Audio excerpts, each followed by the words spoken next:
안녕하세요. 이혼하거나 고쳐 살거나 주쌤입니다. 오늘은 아내가 상간남에게 길들여져가는 과정에 대해서 이야기해보려고 합니다. 구독과 좋아요 눌러주세요. 제가 그루밍 성폭력에 대해서 공부할 기회가 있었어요. 그래서 그것에 대해서 이제 자료를 보다 보니까 이거 바람난 여자들도 상간남에게 그루밍을 당하는 경우가 많다는 생각이 들더라고요. 그래서 한번 준비를 해봤습니다.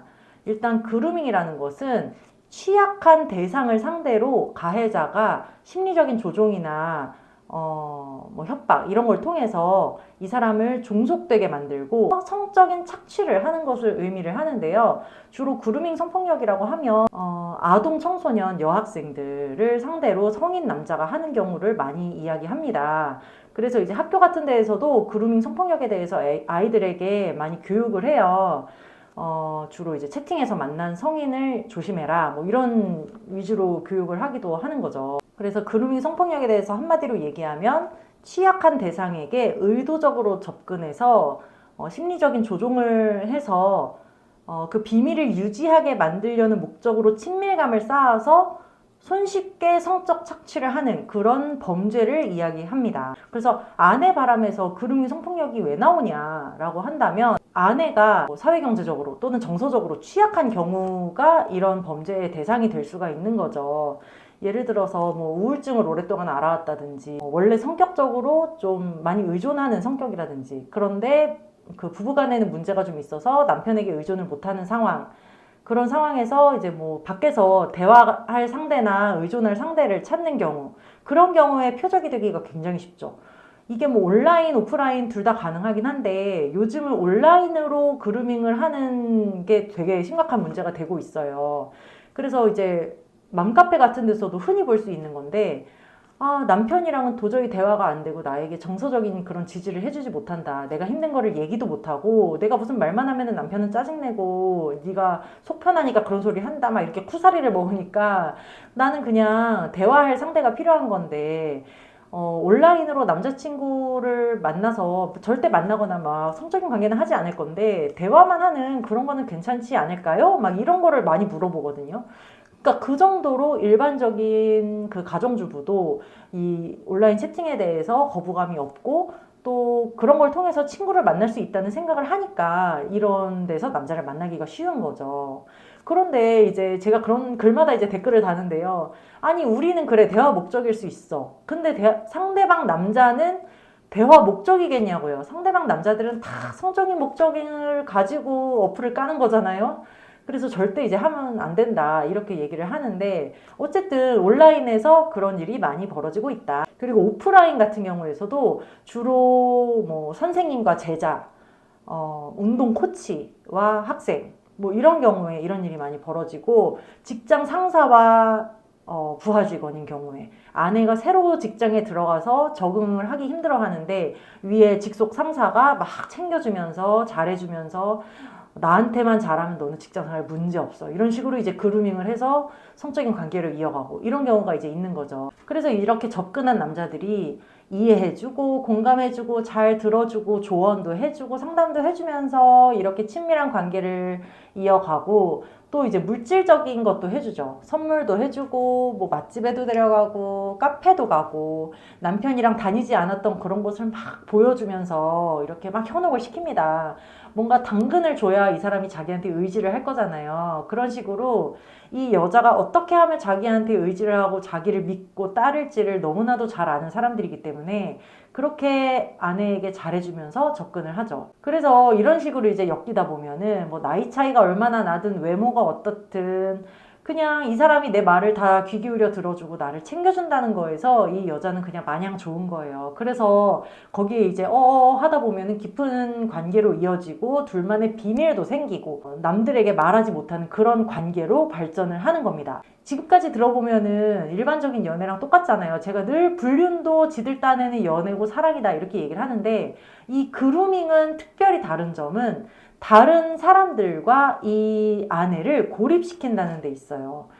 우리가 이렇게 둘이 어떻게 보면 불륜이니까 이렇게 깊어지게 되면은 서로 의존하게 되고 많은 대화를 나누고 수시로 전화하고 이런 것만으로도 불륜이잖아요. 그렇게 되면 이 아내가 어디 가서 이 관계에 대해서 털어놓을 수가 없어요. 친한 친구한테 얘기하기도 너 그거 바람피는 거라고 욕먹을 것 같으니까 말 못하죠. 남편한테는 더더욱이나 그렇죠. 그러니까 이 둘 사이의 관계가 그냥 둘만의 비밀인 거야. 그러니까 더더욱 주변 사람들과는 고립되고 이 사람에게 점점 더 종속된 그런 여자가 될 수밖에 없는 거죠. 그렇게 일단 만들어 놓으면 이 남자가 이 아내를 가스라이팅 하기가 정말 좋은 거죠. 아내에게 무슨 이상한 요구나 이런 거를 해도 이 아내가 어디 가서 얘기도 못하고 막 거부를 하기에도 이미 너무 빠져들었으니까 그때부터 이제 가스라이팅이 들어가는 겁니다. 그래서 둘이 성적인 관계가 없더라도 이렇게 종속된 후에 성적인 계기를 남자가 만들죠.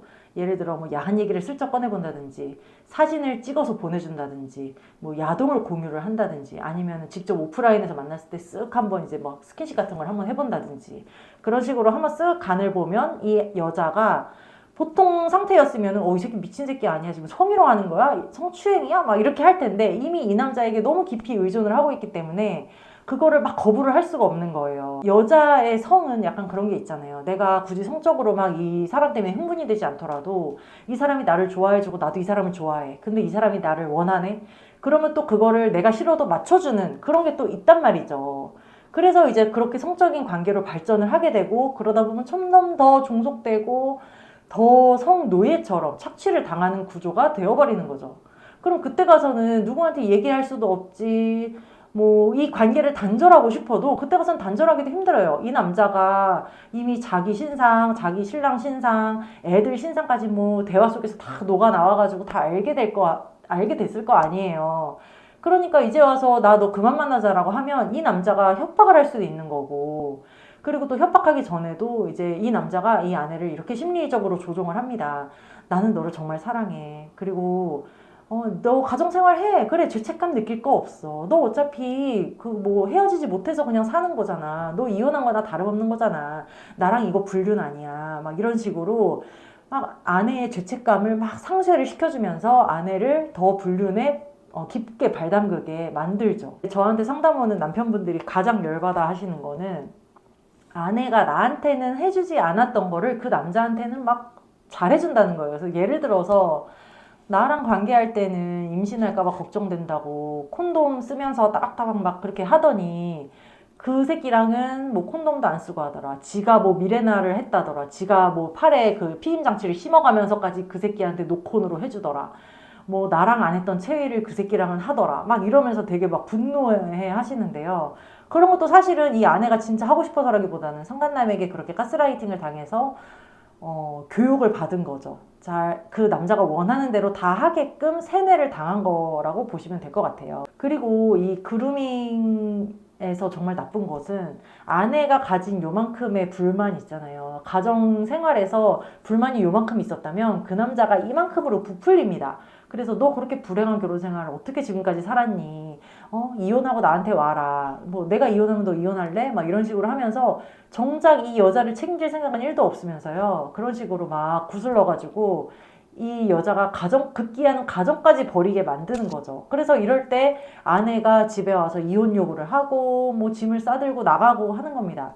그런데 이렇게 짐 싸들고 나간 여자가 사는 꼬라지를 보면 정말 한심한 경우가 많아요.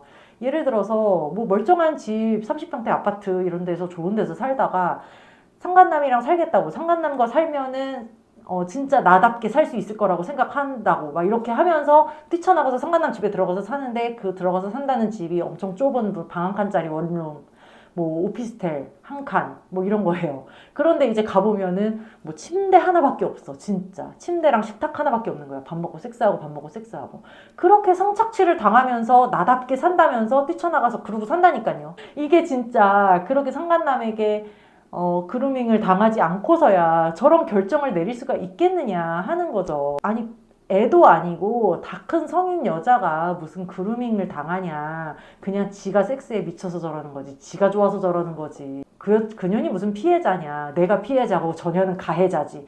이렇게 생각을 물론 드는 거고 그것도 맞는 말이긴 하지만 이렇게 상간남이 아내를 심리적으로 조종하는 거. 아내가 원래는 그런 사람이 아니었는데 갑자기 저 남자를 만나고 나서 헷가닥 돌았다. 갑자기 안 하던 얘기를 한다든지 갑자기 사람이 이상해졌다든지 뭐 이런 경우에는 그루밍을 당했구나라고 생각을 해볼 수 있을 것 같습니다. 그래서 그루밍을 당한 경우에 그러면 어떻게 해야 되냐? 대처를 어떻게 해야 되냐? 바람나는 아내랑은 대화하지 않는 거라고 말씀을 드렸잖아요. 대화할 생각을 하시면 안 됩니다. 아내에게 뭐 설득하거나 회유하거나 논리적으로 반박을 하거나 해서 이 아내가 절대 돌아오지 않아요. 이 아내는 이미 상간남의 노예가 되었기 때문에 남편분이 뭐라고 얘기를 하면 그냥 하는 잔소리로 들릴 뿐이고 이 남자는 역시 날 이해해주지 못하는군. 그러게 진작 나에게 잘하지 그랬어. 이렇게 생각을 하지. 그래서 점점 더 남편에게 멀어질 뿐이지 다시 돌아올 리는 없습니다. 그래서 이런 경우에도 마찬가지로 상간남을 쳐내야 되는 거고 상간남한테도 난 절대 이 여자를 포기하지 않는다. 이 여자의 보호자는 나고 이 여자에 대한 권리나 의무는 내가 가지고 있고 너 이 새끼 너는 이 여자를 놓지 않으면 너 인생도 골로 갈 줄 알아라. 이런 식으로 경고를 해서 이 남자를 떼내야 아내가 돌아오는 것이지 절대 이 여자를 상대해가지고는 돌아오지 않는다는 거 명심하셔야 되고요. 그리고 또 만약에 돌아왔어. 상간남이랑 그 지랄을 했던 여자를 내가 어떻게 데리고 살아. 이거는 돌아온 다음에 생각할 문제인 거죠. 뭐 그렇잖아요. 내 새끼 엄마고 만약에 이혼을 한다고 하더라도 저런 이상한 인간이랑 붙어있는 거를 놔둘 수는 없잖아요. 내 새끼 엄마인데 평생 가는 건데 나중에 인생 골로 가가지고 내 애들한테 들러붙으면 어떡해. 그러니까 이 여자를 어쨌든 그 남자랑은 떼놓고 이혼을 하는 게 나한테도 좋고 그 여자한테도 좋고 우리 애들한테도 좋다 이렇게 생각하시고 상간남만 그냥 주구장창 쳐내시면 되는 겁니다. 그리고 또 이런 문제도 있을 것 같아요. 왜 아내가 그런 놈에게 홀라당 넘어갈 수밖에 없었는가. 아내의 심리적인 문제를 생각을 해보면 이 여자가 미쳐서 헷가닥 돌고 윤리적인 그런 책임감 같은 게 없고 또 충동적이고 이런 면이 물론 있지만 기본적으로 우울한 그런 거라든지 뭐 남편과의 관계에서 충족되지 못한 무언가가 있었다든지 하는 거는 남편분도 이제 생각을 해서 이해를 하셔야 될 것 같고 그 점을 돌아온 아내와 어떻게 메꿔나갈지를 잘 생각을 해보셔야 할 것 같습니다. 네, 오늘은 여기까지 하고요. 이거나 그거나 카페에 들어오시면 바람난 아내 어떻게 대처해야 될지, 상간남에게 어떻게 말과 행동을 할지, 어떻게 떼낼지 이런 거에 대해서 제가 쓴 칼럼도 많고 또 자녀 양육에 대한 글도 많이 써놨으니까요. 이거나 그거나 카페로 들어오셨으면 좋겠습니다. 여러분 안녕. 다음 시간에 또 만나요.